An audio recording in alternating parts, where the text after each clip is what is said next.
اسوۃ حسنہ، تمہارے لیے رسول اللہ صلی اللہ علیہ وسلم کی زندگی بہترین نمونہ ہے، بہترین نمونہ ہے۔ پہلے جتنے بھی انبیاء آئے اپنی قوم کے لیے، اپنے قبیلے کے لیے، کوئی کسی قوم کے لیے آیا، کسی نے کہا ما لکم من الہ غیرہ، اے لوگو اللہ کے علاوہ تمہارا کوئی الہ نہیں، یا قوم، اے میری قوم کے بندو، اعبد اللہ، اللہ کی عبادت کرو، ما لکم من الہ غیرہ، کیونکہ اللہ کے علاوہ تمہارا کوئی معبود نہیں ہے، اللہ کے علاوہ تمہارا کوئی مسجود نہیں ہے، اللہ کے علاوہ تمہیں کوئی بیٹے عطا کرنے والا نہیں ہے، اللہ کے علاوہ تمہیں کوئی بیٹیاں عطا کرنے والا نہیں ہے۔ کہنا یہ چاہتا ہوں جتنے بھی انبیاء آئے اپنی قوم کے لیے آئے، اپنے قبیلے کے لیے آئے، لیکن جب میرے محبوب کی باری آئی تو یا قوم نہیں فرمایا، بلکہ فرمایا یا ایھا الناس، پوری کائنات کے لوگوں، قیامت تک کے آنے والے لوگوں کے لیے میرے محبوب اللہ کے آخری نبی بن گئے ہیں، اور آپ پہ نبوت جو ہے وہ نبوت کا سلسلہ ختم ہے، آپ خاتم النبیین ہیں، آپ کے بعد کوئی نبی نہیں آئے گا، کوئی نبی، وانا خاتم النبیین لا نبی بعدی، آپ آخری نبی ہیں۔ آپ صلی اللہ علیہ وسلم نے فرمایا لو کان بعدی نبی لکان عمر، اگر میرے بعد کوئی نبی ہوتا تو وہ عمر ہوتا،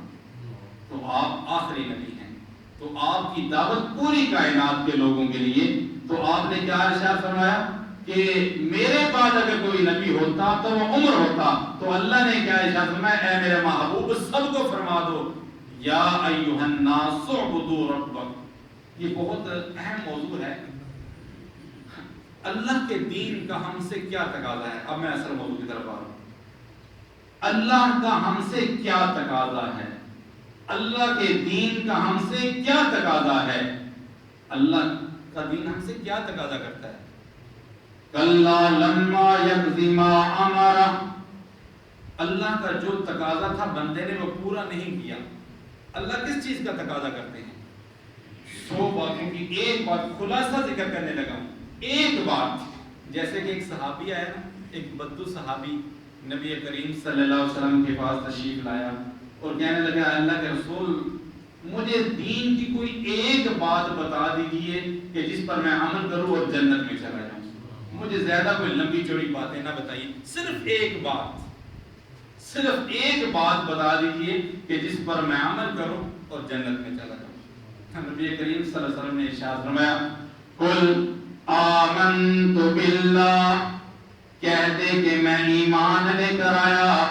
ثم استقم، پھر اس پر ڈٹ جا، پھر اس پر ڈٹ جا۔ یہ ایک بات نبی کریم صلی اللہ علیہ وسلم نے ارشاد فرمائی کہ قل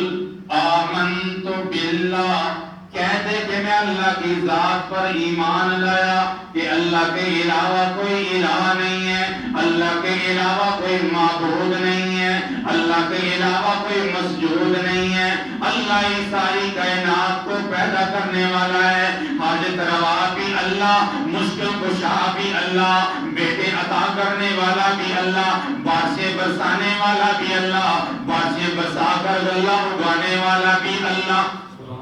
قل آمنت باللہ، کہہ دے میں اللہ کی ذات پر ایمان لے کر آیا، ثم استقم، پھر ڈولنا نہیں ہے، ادھر سے ادھر نہیں ہونا، ثم استقم، پھر ڈٹ جا، پھر اس پر مضبوط ہو جا۔ اللہ نے ایک اور مقام پر فرمایا ان الذین قالوا ربنا اللہ، بے شک وہ لوگ کہ جنہوں نے کہا ربنا اللہ، ہمارا پروردگار اللہ ہے، ہمارا رب اللہ ہے، ہمارا پالنہار اللہ ہے، ہمارا حاجت روا اللہ ہے، ہمارا مشکل کشا اللہ ہے، ثم استقاموا، پھر اس پر ڈٹ گئے، آندھی آئے، طوفان آئے، کوئی